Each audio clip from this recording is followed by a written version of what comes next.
Présentez-vous. Ouais, je m'appelle Aboubakri Dat, coordinateur de la commandeuse collectif des jeunes de Mbundoum Est. Alors, qu'est-ce qui nous réunit aujourd'hui au point de mettre Macadam? Merci M. Ndiaye. La situation se présente comme suit. Il y a pas mal d'années, l'État, à savoir le premier régime de Léopold Sédar Senghor en 1964, avait émis une politique agricole au niveau de la zone. C'est ainsi que plusieurs villages ont été créés. Et ces villages sont interconnectés par des routes. Et présentement, nous avons cette route qui quitte Rosbech jusqu'à Diawar, qui est en train d'être réhabilitée. Et nous ne comprenons pas pourquoi, à chaque fois qu'il y a réhabilitation, qu'on ignore le tronçon Mbundoum Est, Mbundoum Barrage, et qui pourtant a existé dans les mêmes circonstances que celle de Mbundoum Est Diawar. Donc, raison pour laquelle nous sommes là aujourd'hui pour réclamer ce que de droit. Parce que si on ne se réhabilite pas cette route-là, cela veut dire quoi? Encore nous allons continuer à souffrir. Pendant chaque hivernage, il nous faut au moins 2 voire 3 jours pour pouvoir sortir. À l'intérieur du village, on n'a pas de problème parce que c'est l'un des villages également où, après la pluie, on peut circuler librement. Mais pour sortir, c'est un casse-tête. Pour sortir, c'est un casse-tête. Raison pour laquelle nous demandons tout simplement aux autorités d'intégrer cette route, ce petit tronçon seulement de 4 km, donc dans les activités. Maintenant, aujourd'hui, on est là, on fustige notre colère, de raison pour laquelle, si cette route n'est pas réhabilitée, cela veut dire quoi? Que nous allons rester encore des années dans ces circonstances, dans ces conditions. Autre chose également, nous sommes coupés au reste du monde sur 2 parties. Ici, entre Mbundoum Est et Mbundoum Barrage. L'autre également, c'est entre Mbundoum Est et croisement Kassak. C'est-à-dire on peut sortir sur la RN2, donc la route Rosbech-Richard-Toll. Mais entre les 2 villages, Mbundoum Est et Kassak Nord, il y a une rivière qui fait à peine 100 mètres. Et depuis des années, on réclame un pont pour que ces 2 puissent être connectés également. Pourquoi? Parce que nos élèves sont rattachés du lycée de Kassak Nord.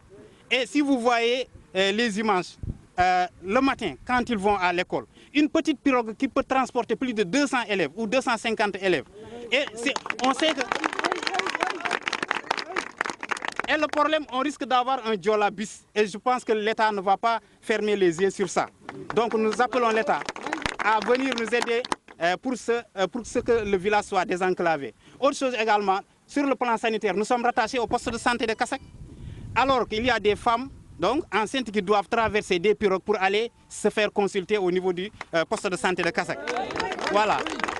Comment, dans ces circonstances, qu'on peut regarder cette situation des femmes qui traversent une petite pirogue qui ne peut même pas transporter 5 personnes. À l'époque, on avait émis des suggestions à l'État et il nous a envoyé une pirogue. C'est du temps de Oumar Gueye, ministre de la Pêche. Il nous a envoyé une pirogue, mais le moteur est déjà mort. Pourquoi? Parce que cette pirogue-là n'a pas cette capacité ou bien d'adaptation par rapport au transport des élèves. Cette pirogue ne peut même pas transporter de la marchandise. En plus, quand nous irons à Saint-Louis, c'est par là que les voitures nous transportent les clients, les commerçants et la marchandise. Donc, nous sommes enclavés sur ces 2 axes-là et nous réclamons donc dans les plus brefs délais, l'intégration du pont de Kassak, mais également la réfection ou la réhabilitation entière de ce tronçon Mbundoum Est, Mbundoum Barrage qui fait seulement 4 km. Donc voilà nos exigences.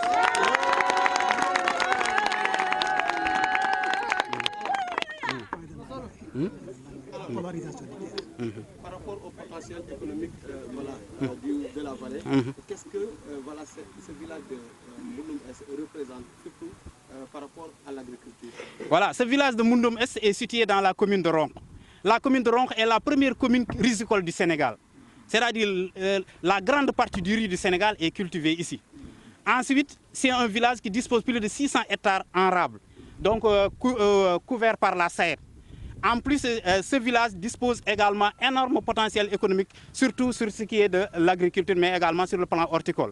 Nous disposons des magasins, certes, mais pendant la récolte, on a du mal à évacuer nos productions. Et les riziers qui sont là sont obligés de louer nos magasins pendant 3 mois attendre que la fin de l'hivernage pour pouvoir évacuer leur production. Et quand ils louent nos magasins, nous, population lambda, on a du mal à accéder à ces magasins. On est obligé de dormir à côté de nos sacs de riz dans nos chambres.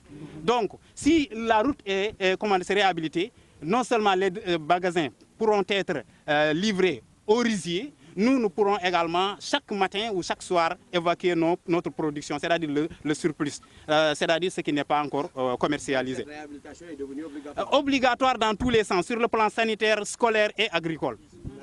Voilà. maa ngi tudd Bara Ba dëkk Mbundum Est. Alors tey lan moo nu fi dajale ba coow li bari.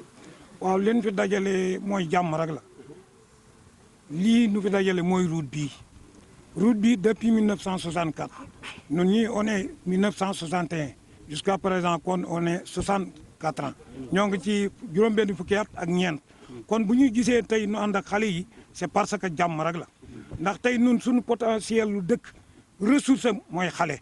kon nun mag ñi fokk nu taxaw gunge xale yi li ñuy wax route bi bañ koy defar boobu ñii ñëpp kenn ci ñoom judduwul ndax nun ñu nongi ci 5 ans kon ñoom juddooguñu te fii liñ ñu fi indee woon moo di mbay nun suñu village natal mooy Ronk ñu transféré lay indi leen fii 7 kilomètres suñu diggante ak Moundom moyen de 4 kilomètres ñu ñëw baare ka nun amuñu route tey production bi wolof bi léegi nun li nuy bay fii comme ni nga am waxee noo ngi ci juróom-benni téeméeri hectare production bi fi génn am bi fi génn bare na mais pour mu génn bu nawetee du génn nun fokk même boo pesé da ngay stocké ba nawet bi jeex nga soog a génn route bi bañ ko defarul nun même boo ñëwee guddi Moundom doo dem Delta boo jógee Delta bu fekkee yàlla dogal na ci diggante bi Moundom Est am na kuy am doom wala ku feebar guddi muy nawet kenn du dem fen amuloo lu la yóbbu fii mënuloo ko xuus di ko dox di dem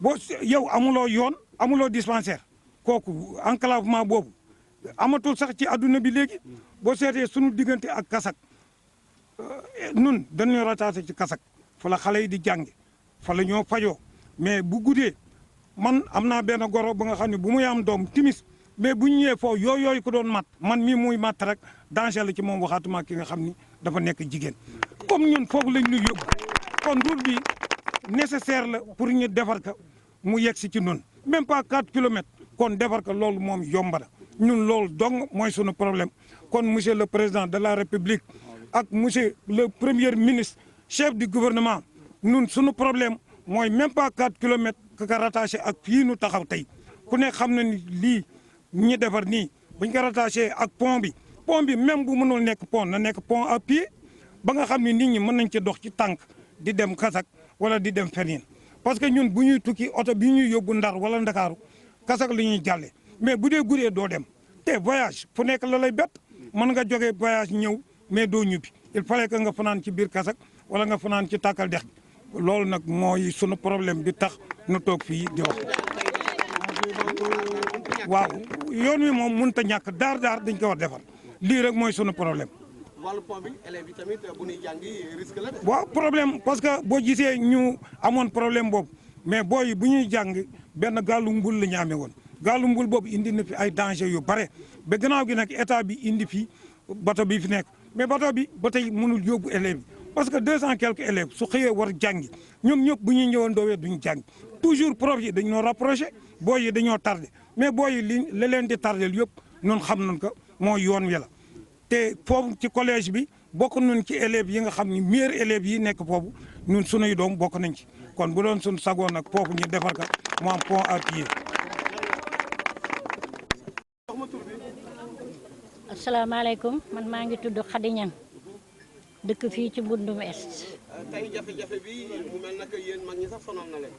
waaw jafe-jafe bi nun ñëpp la sonal ndax jafe-jafe doom mooy jafe-jafe yaayam rek te yaay day dem doom day dem te nun yoon wi bañ koy defar nun booba ay xale lañu te tey mag lañu te ba léegi si yoon wi mënu changé mënu soppeeku te Waalo ku nekk xam na ne Waalo dëkk ndox la fii mu nekk soo oto génnee fii su nawetee ndox daf lay traversé ci boor bu nekk bay nañu fii ay tamaate yoo xam ne yii camion yi dañuy ñëw ba jub si dëkk bi ne mënuñu dugg ndax Waalo boor boo génnee ci boor bii ndox la boo génnee ci boor bii ndox la te camion yi bu ñu risqué dem mën nañu drapé daanu waaw tamaate ji foofu la nekk ñu mujj di ko transporter ci ay saret bu ko saret yi yóbbuwul genn wàll gi fa lay nekk di yàqu te nun dëkk bii nu dëkk genn wàll gi ci booram ci tàkk gi yëpp ay tool la yu noo béy tool yu noo béy dafa produire di ci am ya nga xam ne yi dañ lee war di génne te amul yoon amul dara waaw léegi si ba pareeti nu am fii case de santé lañu nu fi defal ba nga xam ne bii mënuloo docteur ñëwu fi kenn ñëwu fi nu bokk ci commune Ronk ñu yóbbu nu Kasak Nord lañu nu yóbbu bu nu demee ci Kasak Nord léegi si Kasak Nord gaal moo laa yóbbu su guddee jigéen juy matu guddi nga dem di yuuxu gaal ki lay jàlle ki tëdd ca këram du sax mën ñëw ci yow boo sàgganee kooku dana mucc foofu wala yooyu dañ leen di matt bu ñu bëgg a dee ñaareel ba gaal gi sax mën na suux ci biir ndox mi ki nga àndal ki balaa wàcc bakkanam mën na ci yem dégg nga amuloo foo jaar dugg ci boor bi amuloo foo jaar génn ci boor bi te nun sunu doom yi demoo ñu ci gaal wuti wuñu gaal demuñu ci géej taxawaalu ji ñi ndar gii na nu gën jage ndar gii moo nu gën jage sunuy doom yi wuti wuñ ci liggéey kenn ku ci nekk nga daan dooleem ci suuf si di bay di ñaq di sutur jigéen ñi liggéeyi wuñu góor ñi liggéeyi wuñu ñu ngi ci suuf bi di liggéey waaye amoonu yoon wu nu génn amoonu dispensaire noo nga fajoo ji Kasak mu di gaal soo jàllee daanu ci ndox mi mën nga am problème bala ngaa dem mbëndoom mën nga am problème yoon la nu soxla danoo xamal Jomaay ak Sonko nun ñi fi taxaw noo di ñelee sànni loon carte kon ñëw leen wuyu seno ngeem wala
xam nga yii kii day jël rek de manière brute quoi.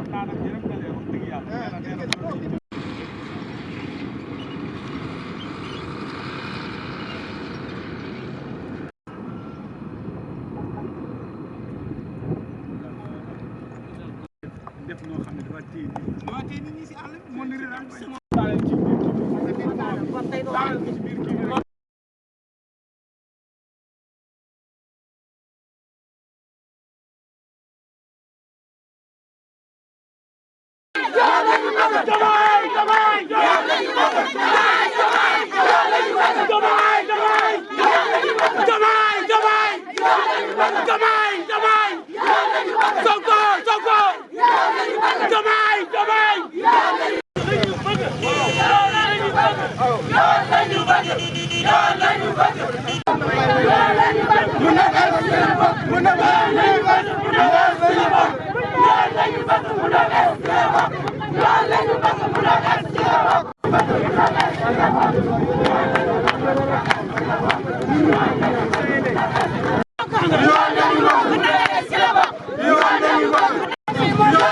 Yo,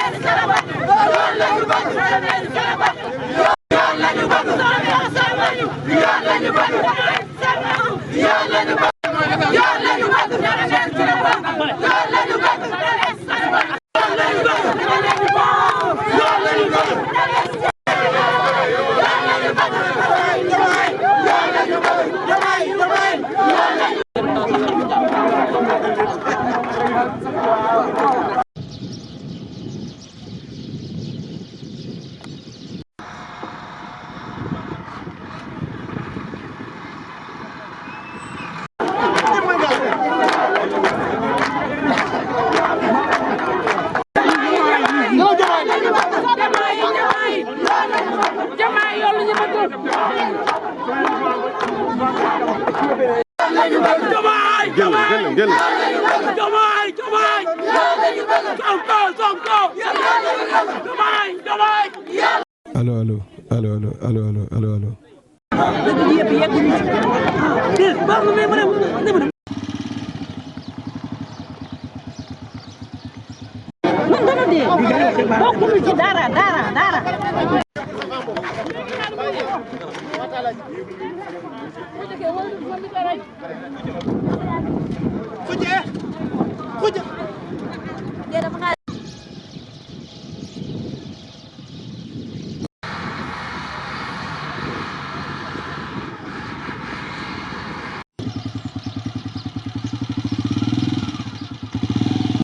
baykat moom bu duggul àjjana kenn du dugg àjjana moom bu bayee yëpp siy dund waaw.